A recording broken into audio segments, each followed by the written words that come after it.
दोस्तों, इन शहर भी मौजूद फकर में खुशामदीद। लाहौर में खबर गर्म है जनाब के एक अहम तरीन मुलाकात हुई है और एक अहम तरीन शख्सियत ने इस्तेहकाम पाकिस्तान पार्टी के सदर अलीम खान से मुलाकात की है और अलीम खान साहब के घर में ये मुलाकात हुई है। और इस मुलाकात में जो वेन्यू था वो अलीम खान साहब के कैंट वाला घर था और इस घर में मुलाकात के दौरान रात का खाना भी खाया गया एक साथ और वहाँ पर तवील तरीन मुज़ाकरात भी हुए। ये भी बताया गया कि इस और मुलाकात के हवाले से कि जनाब ये जो मुलाकात है ये एक अहम तरीन खुफिया इदारे के एक अहम तरीन अफसर की हुई है अलीम खान साहब के साथ। और इस मुलाकात की तस्दीक भी मैंने हासिल की है और ये एक अहम तरीन ओहदे पर फाइज सोर्स ने मुझे इस बात को कन्फर्म किया है कि जनाब अलीम खान साहब के साथ ये मुलाकात हुई है। और ये भी बताया गया है कि जनाब ये मुलाकात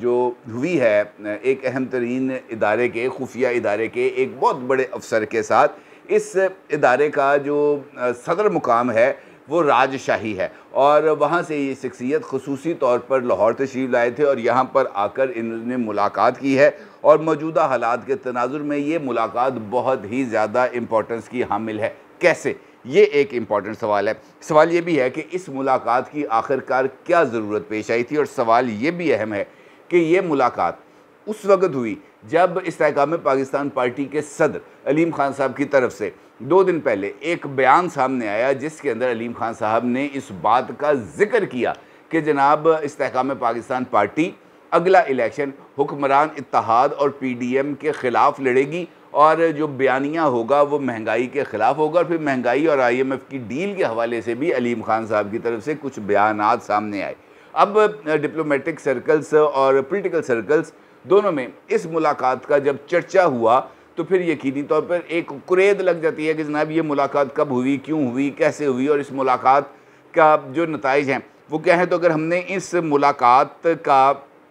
जो अगराज़ व मकासद हैं वो यकीनी तौर पर कुछ ढके छुपे तो हैं नहीं, क्योंकि ये जो प्रोजेक्ट इमरान खान है इसकी वाइंडिंग अप जो कैंपेन है वो इस वक्त जारी है और वाइंडिंग अप कैंपेन के लिए ही इस्तेहकाम पाकिस्तान पार्टी लॉन्च हुई थी। 9 मई के वाक़यात के बाद वो तमाम लोग जो तहरीक इंसाफ को छोड़ने का बहाना तलाश कर रहे थे या वो तमाम लोग जो तहरीक इंसाफ से लोगों को छुड़वाना चाहते थे, उन तमाम लोगों के हाथ में एक मौका दस्तयाब हो गया और उन्होंने इस मौके से फ़ायदा भी उठाया और उन्होंने अपने जो अगराज़ व मकासद हैं उनको पूरा भी किया। और उसके नताइज हमारे सामने हैं कि इस्तेहकाम पाकिस्तान पार्टी से जो लोग हैं वो एक एक करके जा भी रहे हैं और इमरान खान के ख़िलाफ़ जो बयानिया है वो आगे बढ़ता चला जा रहा है। लेकिन इस्तेहकाम पाकिस्तान अभी भी ड्राइंग रूम जो है वो पार्टी है वो ड्राइंग रूम से बाहर निकल कर आवाम के अंदर नहीं गई। कोई एक ऐसा टेस्ट नहीं हुआ जिसके नतीजे में ये बात पता चले कि इस्तेहकाम पाकिस्तान पार्टी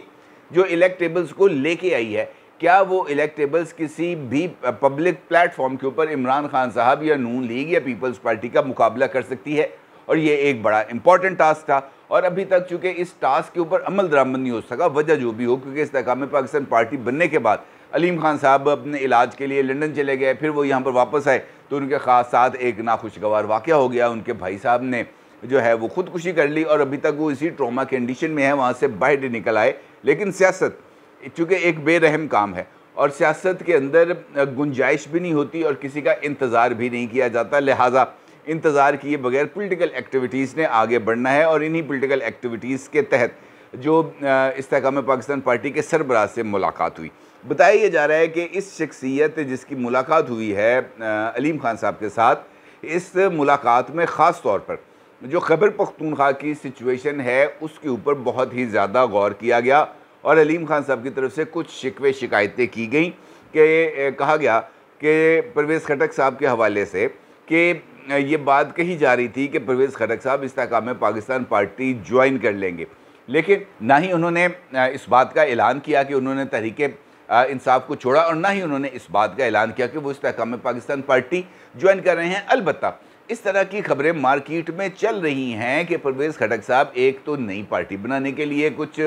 तगोदो कर रहे हैं और इसी तगोदो के अंदर उनके कुछ राब्ते JUIF से भी हुए हैं और पाकिस्तान पीपल्स पार्टी से भी हुए हैं। अगर ये तमाम लोग अपनी अपनी 1.5 ईंट की अलग से मस्जिद बनाएंगे तो फिर उसके जो नताइज हैं वो यकीनी तौर पर अच्छे नहीं आएंगे और अगर उनके नताइज अच्छे नहीं आएंगे तो फिर इस्तेहकाम पाकिस्तान पार्टी के लिए जो गुंजाइश है पॉलिटिकली वो कुछ स्क्वीज़ हो जाएगी, कुछ कम हो जाएगी। लिहाजा इस पहलू के ऊपर गौर किया जाए, ये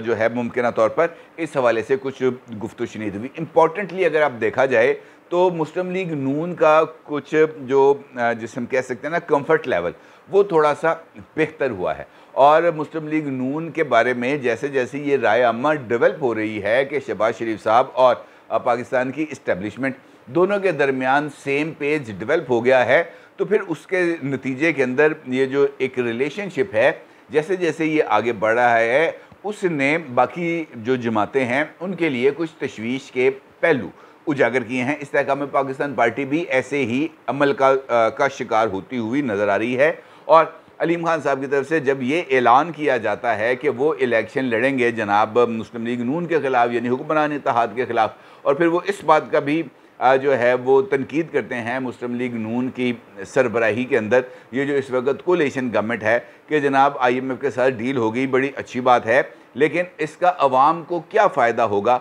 अवाम तो उसी चक्की में पिस रहे हैं महंगाई की, जो बड़ा बारीक बारीक काट रही है इस वक्त लोगों को। लिहाजा ये जो हवाई महल हैं इनको तामीर करने की बजाय लोगों को रिलीफ दिया जाए, यही सबके लिए एक खुशी का पहलू होगा। और जब इलेक्शन और इस वाले से बात आए तो फिर इन तनाजुर को भी जानना बहुत ही ज़्यादा ज़रूरी हो जाता है कि मुस्लिम लीग नून इनफैक्ट क्या चाहती है। और इस्तेहकाम पाकिस्तान पार्टी, पीपल्स पार्टी, ये दोनों की ये ख्वाहिश है कि पंजाब के अंदर उनके साथ जो है वो सीट एडजस्टमेंट्स मुस्लिम लीग नून करे। और इसी एक नुक्ते के ऊपर मुझे ऐसे महसूस हो रहा है कि ये इख्तलाफात बढ़ते चले जा रहे हैं, और इसी नुक्ते के ऊपर इख्तलाफात बढ़ना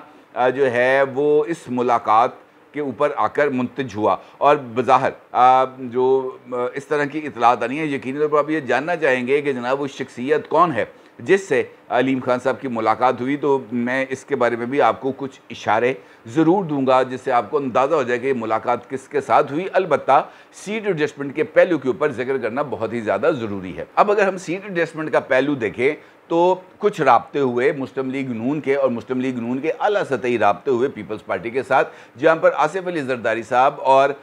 नवाज शरीफ साहब की दुबई के अंदर मुज़ाकरात हुए, जिसके ऊपर मौलाना फजलुर रहमान साहब की तरफ से शदीद तरीन रद्दअमल भी सामने आया और किसी हद तक इजहार नापसंदीदगी भी सामने आया कि आपस आपस से जी वंड पाई जाए, मेरी तरफ भी कुछ तवज्जो करें। और उसके बाद फिर इस तरह की इतलात भी आई कि इस्तेहकाम पाकिस्तान पार्टी का भी जो वफ्द है, और अलीम खान साहब की मौजूदगी के अंदर भी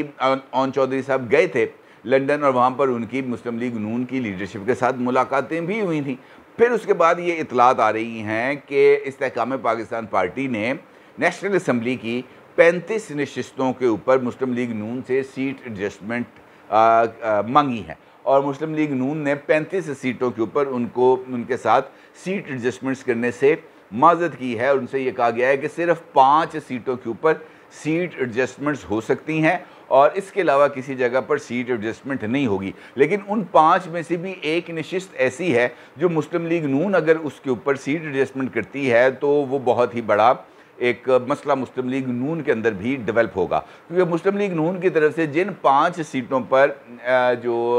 सीट एडजस्टमेंट करने की पेशकश की गई है, उनमें से एक सीट है जनाब जहांगीर तरीन साहब की लोधरा के हवाले से, क्योंकि अब उनकी नाअहली ख़त्म हो चुकी है और अब वो इलेक्शन लड़ने के लिए अहल है। दूसरी सीट है जनाब इसहाक खाकवानी साहब की, तीसरी है जनाब नोमान लंगड़याल साहब की, चौथी है जनाब नवानी साहब की, और 5वीं सीट है अलीम खान साहब की। ये जो 5वीं सीट है अलीम खान साहब की, ये भी इस वक्त वजह तनाज़ा बनी हुई है मुस्लिम लीग नून के अंदर, क्योंकि अलीम खान साहब ट्रेडिशनली जो उन्होंने 2 नेशनल असम्बली के इलेक्शंस लड़े हैं, वो उन्होंने लड़े हैं अयाज सादिक साहब के ख़िलाफ़ जो साबिक़ स्पीकर हैं। और दोनों इलेक्शंस उन्होंने जब इमरान खान साहब इलेक्शन लड़े थे तो उनके बाई इलेक्शंस हुए थे, वहाँ पर उन्होंने ये इलेक्शन लड़ा था अयाज सादिक साहब के साथ। और वैसे भी गड़ी शाह वाला हल्का शुएब सिद्दीकी वाले हल्के के ऊपर खुद जो अलीम खान साहब हैं वो पहले भी इलेक्शन लड़ते रहे हैं। अब अगर नेशनल असम्बली की सीट के ऊपर अलीम खान साहब इलेक्शन लड़ते हैं तो मुस्लिम लीग नून के लिए ये मुमकिन नहीं होगा कि वो अयाज सादिक साहब को कहे कि जनाब आपको हम इलेक्शन नहीं लड़ाएंगे, अलीम खान साहब को इलेक्शन लड़ाएंगे, या आप अलीम खान साहब के हक़ में दस्तबरदार हो जाएं। तो इसका मतलब ये होगा कि अलीम खान साहब को कोई नया हल्का दिया जाएगा, या अलीम खान साहब से ये कहा जाएगा कि लाहौर के अंदर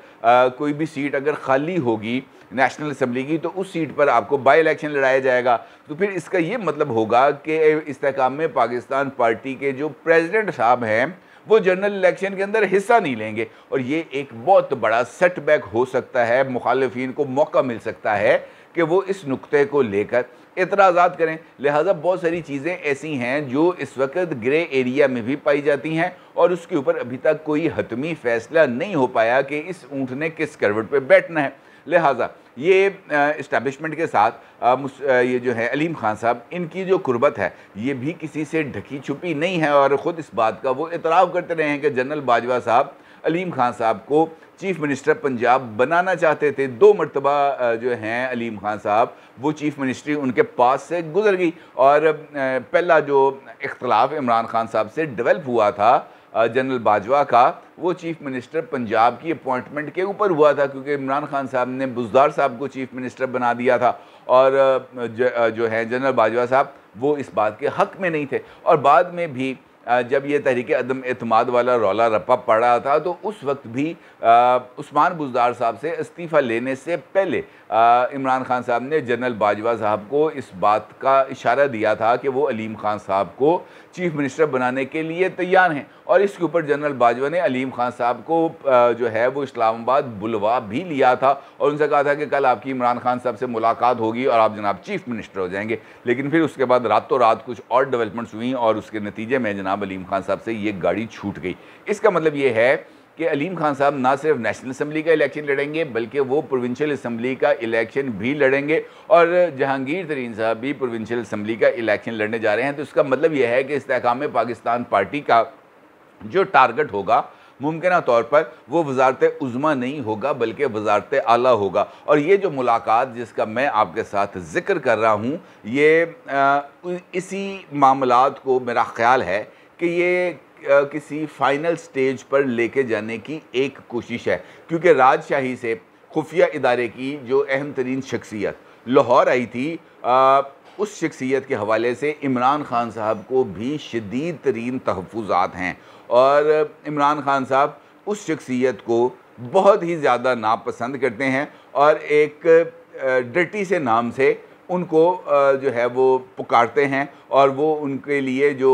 इल्क़ाबात इस्तेमाल करते हैं वो यकीनी तौर पर काबिल सताइश नहीं हैं। लिहाजा जो शख्सियत वहाँ से आई और जाकर अलीम खान साहब से मिली, और मुमकिन तौर पर इन तमाम अमूर के ऊपर ओवर डिनर जो तबादला ख्याल हुआ, उसके कुछ नताइज हमें आने वाले दिनों में होते हुए नज़र आएंगे, क्योंकि इस बात का हतमी फ़ैसला अब होने में कुछ ज़्यादा देर नहीं लगेगी कि जनाब ये जो इक़्तिदार का अगला चन है ये कौन चाड़ने वाला है और ये कब तक चढ़ेगा। अपनी राय का ज़रूर इज़हार कीजिएगा। आपका बहुत शुक्रिया। अल्लाह हाफ़िज़।